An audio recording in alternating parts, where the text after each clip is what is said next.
snow had been falling since noon, and showed no intention of stopping. Ethan Cole pushed through the glass door of the Lakeview Urgent Care with his shoulder. Both arms occupied, one wrapped around his daughter, the other clutching a plastic grocery bag that had split along the seam sometime in the parking lot. Sophie was pressed against his chest, her face buried in the collar of his work jacket, her right hand curled against her stomach in a way that made his own chest clench. She wasn't crying anymore. She had moved past crying into something quieter, which was in some ways worse. The waiting room smelled like antiseptic and old carpet, and the specific brand of fluorescent light that makes everyone look slightly unwell. There were 6 or 7 people already seated, a man holding his arm at an odd angle, 2 small children running circles around a woman who had given up trying to stop them, an older gentleman asleep under his own coat. A small television mounted near the ceiling cycled through a muted weather report. The closed caption said, "Another 3 inches expected overnight." Ethan approached the front desk and shifted Sophie in his arms. "My daughter cut her hand," he said. The glass she slipped outside. "There was a bottle. Fill this out, please." The woman at the desk slid a clipboard across without looking up. "Insurance card. If you have one." He didn't. He almost said it, then didn't say that either. He took the clipboard to a row of plastic chairs near the window and sat down with Sophie still in his lap. The clipboard balanced on his knee. Sophie lifted her head slightly and looked around the room with the dull, measuring gaze of a child who has learned that emergency rooms are not particularly different from any other kind of waiting. That was when she went still. Ethan felt it before he saw it, the sudden quality of attention in the small body pressed against him. Sophie's hand gripped his sleeve. He followed her gaze. Across the room, near the magazine rack, a woman sat with her knees angled toward the door, as though she hadn't fully committed to staying.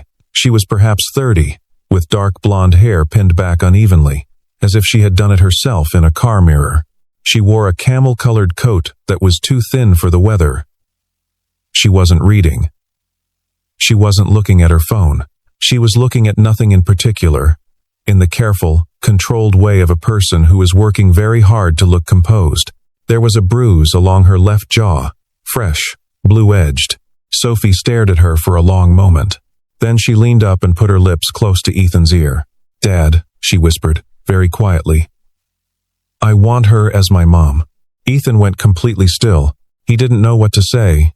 He didn't know what to do with the particular ache the sentence created in his chest. Sophie had said things like this before about teachers she liked, about the mother of a classmate who had braided her hair once at a school event.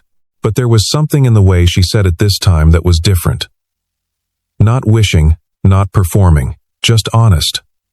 The way children are honest when they think no one is really listening. The woman across the room hadn't heard. She was still looking at nothing. Ethan turned back to the clipboard and began filling in the blanks. He had been a single father for 5 years. Ethan was 34, which felt both younger and older than it sounded, depending on the day. He drove a delivery truck for a regional logistics company 6 days a week, starting at 5:30 in the morning. The route covered the near northwest side, a patchwork of industrial blocks, residential streets, small commercial strips, and he had driven it long enough that he could do it in near-perfect silence, navigating by muscle memory, while his mind worked through the day's calculations. How many stops? Whether the truck would make it.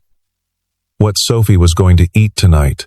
On Thursdays he picked up a second shift at a warehouse near Midway because the pay was slightly better, and Sophie needed new shoes, and the timing belt on his truck was making a sound that his mechanic described as not ideal. On the 2 Saturdays a month when he worked a half day, he tried to do something with Sophie in the afternoon, the library, the park when the weather allowed, the free admission day at the Natural History Museum, which she had gone through so many times she could identify most of the fossils without reading the plaques. He lived in a 2-bedroom apartment on the 3rd floor of a building on North Ashland that had been built in the 1960s and renovated approximately never. The radiator in the living room clanged reliably at 2 in the morning, a specific, a rhythmic sound, like someone kicking a pipe, which he had long since stopped waking up for. The window in Sophie's room didn't quite close. He had put a towel along the sill and told her it was to keep the draft out. Which was true. and also to keep her from noticing that the latch was broken, which was more complicated. She knew anyway. She never mentioned it. That was one of the things about Sophie. She noticed more than she said. She kept her understanding of their circumstances in a quiet internal file that she referenced without complaint and without performance. She had never asked for things they couldn't afford, not once, not in the deliberate, self-conscious way of a child who had learned the lesson, but in the natural way of a child for whom the lesson had never needed to be spoken. He didn't know if that was a good thing. He suspected it was both. Sophie's mother, Rebecca, had left when Sophie was 3. Not a dramatic departure, no argument, no door slammed hard enough to rattle the frames. Just a morning when Ethan had woken up and found a note on the kitchen table written on the back of an envelope. The note said that she was sorry, that she loved Sophie, that she wasn't built for this. He had read it 3 times, and then folded it, and put it in the back of a drawer, where it still was. He didn't hate her. He understood, or he had arrived, over 5 years, at something that functioned like understanding that some people encounter the specific shape of a life, and know with clarity that they cannot carry it. He wished she had known sooner. He wished a lot of things, but hatred required an ongoing investment of energy he did not have. Sophie didn't ask about her mother often. When she did, Ethan answered as honestly as he could manage, which meant saying what he knew and naming what he didn't, and not filling in the gaps with stories that might not be true. The truth was that he had been okay. Not happy. Exactly, happiness felt like the wrong word for a life that was mostly logistics and fatigue. But okay, he loved his daughter with a ferocity that surprised him sometimes. The way you can be surprised by the depth of your own capacity for something. He made her breakfast every morning, even when he was running on 4 hours of sleep. He read to her at night when she'd let him. He attended the school conferences, and the winter concert, and the parent volunteer day, where he had stood in the back of Sophie's classroom for 2 hours, helping second graders glue cotton balls onto cardboard clouds, feeling out of place in his work jacket and feeling, at the same time, completely at home. He showed up. That was the whole of it, mostly. The month of December had been particularly difficult. The building's boiler had failed at the start of the month, and taken 11 days to repair, during which he and Sophie had slept in their coats, and he had run the oven on low with the door open, which he knew was not recommended, and did anyway because the alternative was Sophie shivering at the kitchen table trying to do her homework. His landlord, Gerald Fitch, a man who communicated exclusively through legally ambiguous texts, and who had once sent a passive-aggressive message about hallway lighting that Ethan still thought about occasionally when he wanted to feel irritated, had announced a rent increase effective January. $40 a month. It didn't sound like much. It was 60 hours of work at his second job, minus taxes. He was calculating whether he could pick up an extra shift in the first week of January when the grocery bag broke and the evening shifted.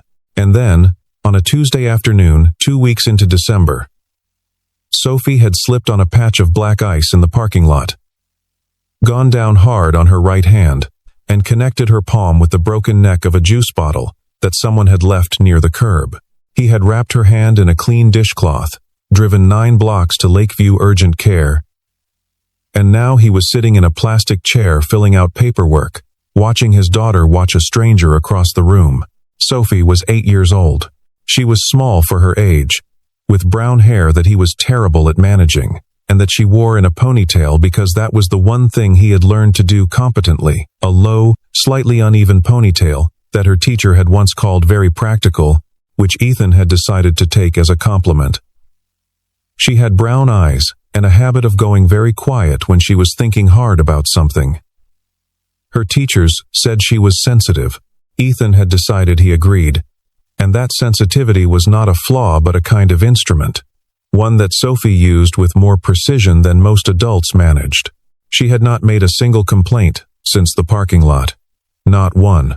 He looked at her profile, the small, serious face, the way she was still watching the woman across the room without embarrassment or self-consciousness, just looking and thought, not for the first time, she deserves more than this, not more than him. He didn't think that, but more than all the rest of it, the cold apartment, the broken latch, the second-hand everything, the long silences that accumulated in a home with only 2 people in it, one of whom was 8. The first time he had seen the woman was 2 hours earlier, at the Shop and Save on Clark Street. He had taken Sophie with him because he had no one to leave her with, and the refrigerator was empty in the way that wasn't just low, but genuinely bare, a half stick of butter, a jar of mustard, 3 eggs that he'd been rationing since Sunday. Sophie had wanted to come because she said the store smelled like bread and she liked that. He'd said fine. She'd put on her coat without being asked. They had gone through the store with a handbasket, moving quickly, staying inside the budget he had calculated on the back of a receipt in the parking lot, $22. He'd done the math twice. Pasta, canned tomatoes, a block of cheddar, a carton of eggs. Half a dozen bananas that were starting to brown, marked down to 60 cents. He had thought about the oranges and put them back, then felt Sophie watching him do it, and felt the familiar small tightening in his chest that he had no useful name for. Pride was too simple. Shame was too dramatic. It was something in between, something that only existed in the act of a parent putting something back on a shelf while a child watched. Sophie touched his arm. "The bananas are better anyway," she said. He looked at her. "Oranges are too much work," she said seriously. "You have to peel them." He didn't say anything. He put the basket back on his arm and they kept moving. Sophie walked beside him, wearing her red wool coat and the purple mittens she had picked out at the resale shop. She moved quietly, which was her normal mode, occasionally touching things she didn't ask for: the corner of a cereal box, the plastic wrapping on a loaf of bread, the edge of a display, not wanting, just feeling the world. They were in the cereal aisle when they heard the commotion. The produce section was adjacent, and around the corner came the sound of something heavy falling, then a sharp exclamation, then a different kind of sound, a low, pained noise that indicated something had happened to someone who was not going to make a fuss about it. That particular sound. Ethan knew it from his father, who'd had the same quality: a man capable of real pain and incapable of showing it loudly. He rounded the corner without deciding to. Sophie was right behind him. An elderly man, 70, maybe more, with white hair and a gray wool cardigan under his open coat. The kind of man who still wore a cardigan to the grocery store was on the floor near the Apple display, sitting half upright, one hand pressed to his knee. The floor around him was wet from a puddle that had collected from the produce misters, and no one had put out a wet floor sign. A display of bagged citrus had been knocked partly off its stand. Standing nearby, not close enough to be helpful, was a man in an expensive blue coat, the kind with a shearling collar that cost more than Ethan made in a week, and the man was looking at his phone with the specific focused neutrality of someone choosing not to engage the practiced blankness of a person who has decided that a situation is beneath their acknowledgement. And crouching on the floor next to the old man was the woman. She had one hand on his shoulder and was speaking to him quietly. She was asking if he could move his leg, if he'd hit his head, if the pain was sharp or dull. She was also simultaneously scanning the floor around him, checking whether there was glass or any other hazard. She was doing all of this without looking up at anyone else in the aisle, without positioning herself to be noticed doing it. Simply focused, unhurried, completely present, with the old man in the way that required a certain kind of person. Not kindness exactly, or not only kindness. Competence. The kind that's been practiced enough to look like instinct. A store employee appeared from the back. A young man in a red vest, who looked at the scene with the expression of someone calculating the paperwork. "Ma'am, were you involved in this?" The woman looked up. She had clear gray eyes, and a cut on her cheekbone not fresh, but recent enough that Ethan noticed and filed without examining. He fell. "The floor's wet here. There's no sign." "I saw her bump into him," said the man in the blue coat, still looking at his phone.